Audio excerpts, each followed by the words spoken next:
All right, we're placing bets. Are we gonna be above or below the 272 amp hour? Let's find out.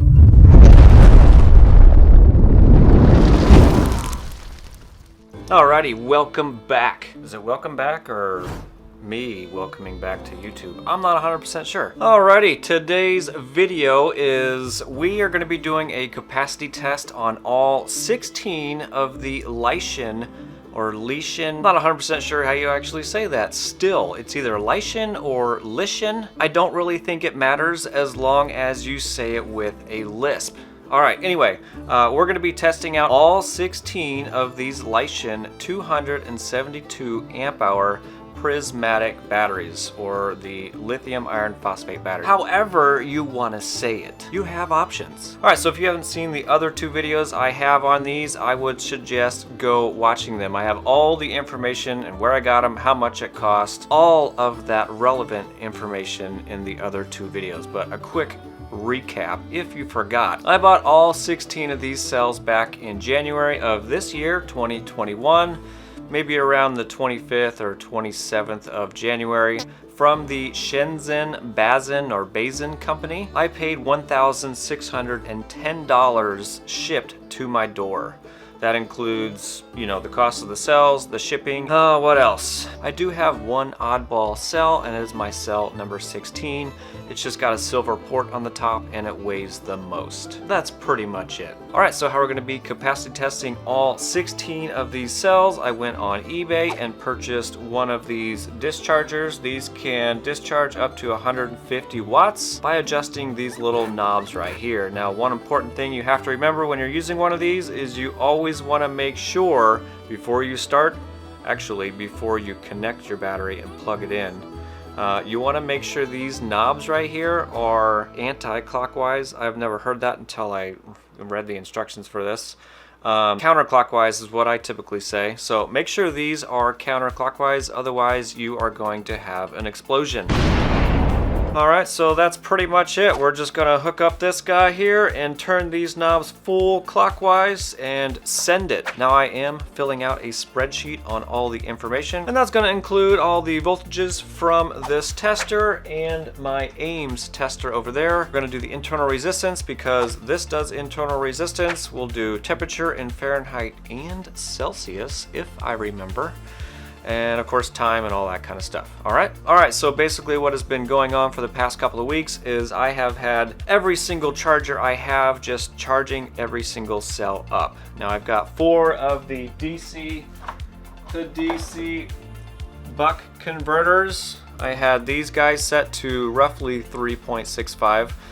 They're a little touchy, so you can't always get exactly 3.65, but you can get close. So then after the DC to DC buck converter, I am going to use this brand new power supply right here. And of course, I did not purchase this because I am too cheap. A new member to the BOOM team sent this out to me, and his name is Andy. I'm gonna murder it. KONZ, K-O-N-Z. Tell me how bad I murdered that. He sent this to me. He is a brand new member to the BOOM team, which is my Patreon page. Thank you very much. So I think what I'm gonna do is once the batteries are close to 3.6 or 3, whatever I can get close to this, I am going to hook them up to this power supply and, you know, kind of finish the top balance to 3.65 volts. If I can, I'll wait for the amp meter to go down to 0 or really close to it, and then the spec sheet on these cells say to wait 1 hour and then do your discharge test. So that's pretty much what we're going to do. Back to the tester here, you can set this to shut off at a low cutoff of whatever you want. And for this first test, I think I will set it to 2.5 volts, and then I'm just going to monitor it. So whenever this is down to 2.5 volts, I'm going to check the battery voltage with my Ames meter over there and see how close it is. If the battery is not at 2.5 volts and this says, you know, whatever this says, basically I am going to continue discharging until my Ames meter says 2.5 volts, and then I will see what the actual tester says, and then I will adjust the tester accordingly if I can. That's pretty much it. We're gonna go from 3.65 volts, hold for an hour, and then discharge to 2.5 volts. Let's get to it. Hey dude, you gonna help me test all these batteries out? No? Okay, see you later. Hey, are you gonna help me test all these out?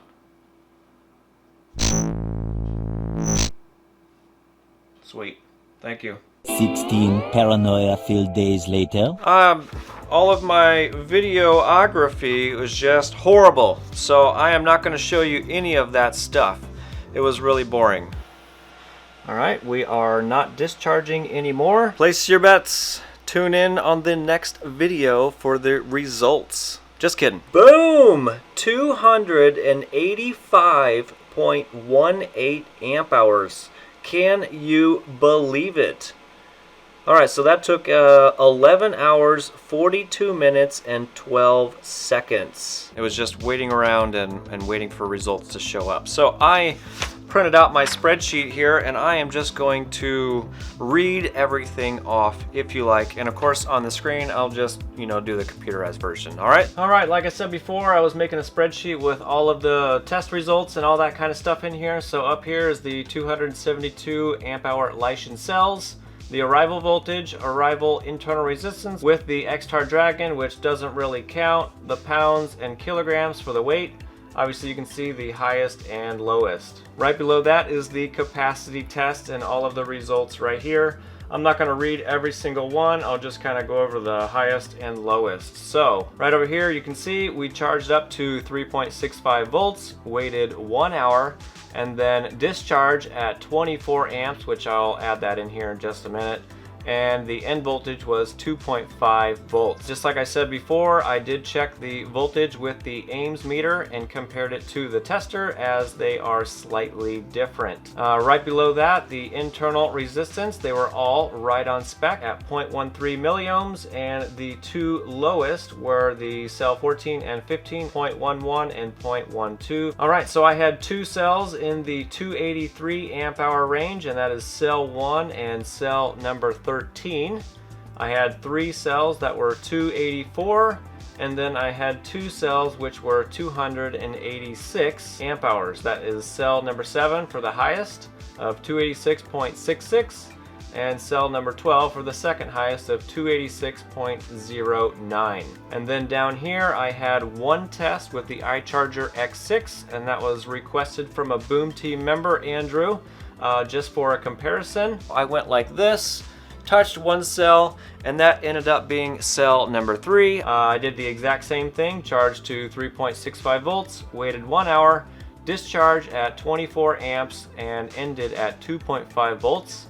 And I ended up with 279.88 amps compared to 285.23. Like I said before, if anybody has these cells and wants to compare this, I will have this spreadsheet and a link for you to download in the description box down below. Boom! There you go. Alright, so there you go. There's all the results. I don't even know what to say. I bought 272 amp hour batteries, and all of them are above 284 amp hours, according to this tester right here. I would say that is fan-freaking-tastic. I don't really know what else to say. I'm amazed. Mind is blown. So of course I'm like, damn, these cells are badass. I am going to put in another purchase for 16 more. And when I did, I found out they were all gone. That sucks. Really bad. And what else she told me is there's probably not going to be any more Lishen 272 amp hour batteries ever again. Something with materials or something like that. So I went ahead and took a leap of faith and ordered some other 280 amp hour cells.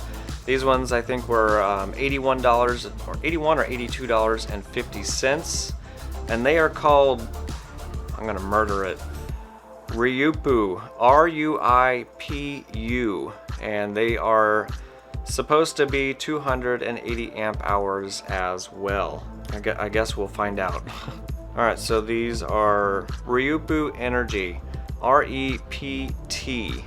The spec sheet all looks great. Everything looks pretty good on them. If they are 280 amp hours, then I will just connect them in parallel with these cells here. There shouldn't be any problem doing that. You know, and all the spec sheet, it's all roughly the same. I'm almost wondering if all of these batteries, you know, you got Lishen, EVE, and CATLs, all of them, I'm almost wondering if they're all pretty much the exact same battery and just somebody threw different labels on them. I could be wrong, I don't know. And since capacity testing all of these cells, I hooked them all up in parallel to do the final top balance charge, and I'm using all the original bus bars, and then in between that some 12 gauge copper wire, obviously because I don't have enough bus bars.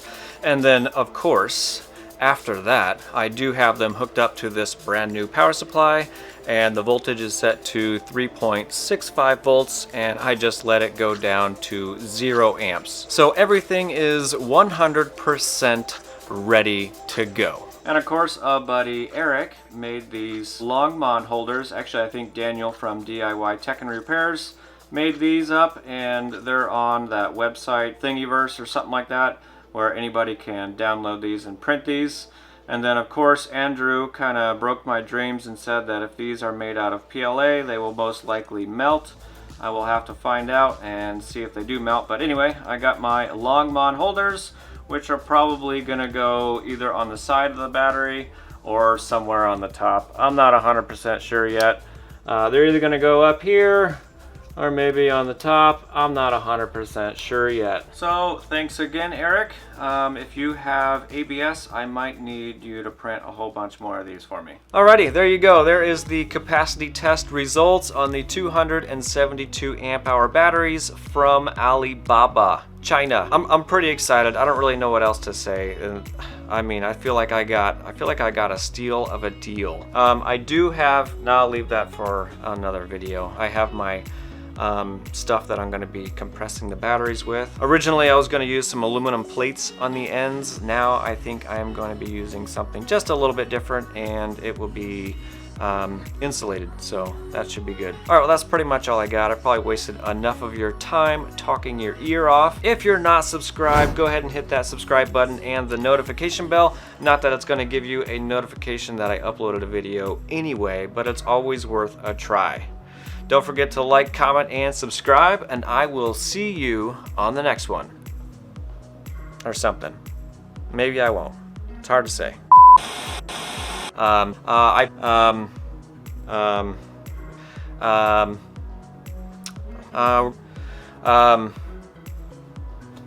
Yeah.